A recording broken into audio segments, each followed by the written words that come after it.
ବାଟରେ ଆମେ ଆସୁଛୁ ମନେ ହେଲା ଯେ ଦାସିଆ ବାହାରି ହାତରୁ ଜଗନ୍ନାଥ ମହାପ୍ରଭୁ ନଡ଼ିଆ ନେଇଥିଲେ, ପ୍ରଭୁ ଆମ ହାତରୁ ନିଅନ୍ତେନି ଏହା ଭାବିକି ସେ ସାକ୍ଷୀ ଗୋପାଳ ନଡ଼ିଆ ନେଇଥିଲେ।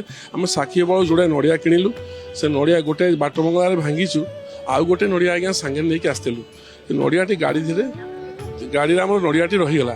ଆମେ ଯେତେବେଳେ ଏଠି ସିଂହଦ୍ୱାରରେ କୀର୍ତ୍ତନ ଆରମ୍ଭ କରିଛି, ମୋ ପିଲାମାନଙ୍କୁ ପଚାରିଲି ନଡ଼ିଆଟା ଆଣିଛ? ହଁ ନଡ଼ିଆଟା ଛାଡ଼ି ଦେଇଆଇଲୁ। ପ୍ରଭୁ କାଳିଆର ବୋଧେ ଇଚ୍ଛା ନାହିଁ, ଯାହା ମନ ଦୁଃଖରେ ଆଜ୍ଞା ଯାଉଛି କୀର୍ତ୍ତନ କରିକି।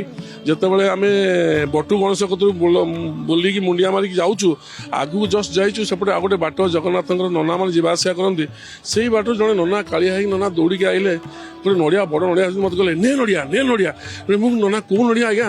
କହିଲା ଆରେ ଛାଡ଼ି ଆସିଥିଲୁ ନେ ନଡ଼ିଆ ନେ। ଆଜ୍ଞା ମୋ ଝିଅରୁ ମୋ ଡାକି ଉଠି ଆମେ ସମସ୍ତେ 15 ଜଣ ଖଣ୍ଡେ ଥିଲୁ, ଆଗରେ ମୋତେ ନଡ଼ିଆଟି ଦେଲେ, ନଡ଼ିଆଟି ଧରିକି 3 ଘେରା ବୁଲିଛି।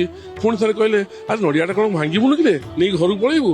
ପୁଣି ନଡ଼ିଆ ଭାଙ୍ଗିକି ନନା ଆଣକୁ ଖାଇବାକୁ ଦେଲେ, ପାଇଲୁ, ଘେରା ବୁଲିକି ଆସିଲୁ, ଆନନ୍ଦ କରିକି ଆସିଲୁ ଆଜ୍ଞା ଚିନ୍ତାମଣି। କିନ୍ତୁ ଗାଡ଼ିରେ ଆଜ୍ଞା ଆମେ ଗଲାବେଳକୁ ସେ ନଡ଼ିଆଟି ଆଜ୍ଞା ଗାଡ଼ିରେ ନଥିଲା।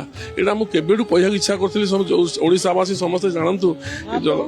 ମୁଁ କହିଲେ ହଁ ଦେଇଛନ୍ତି ଆଜ୍ଞା।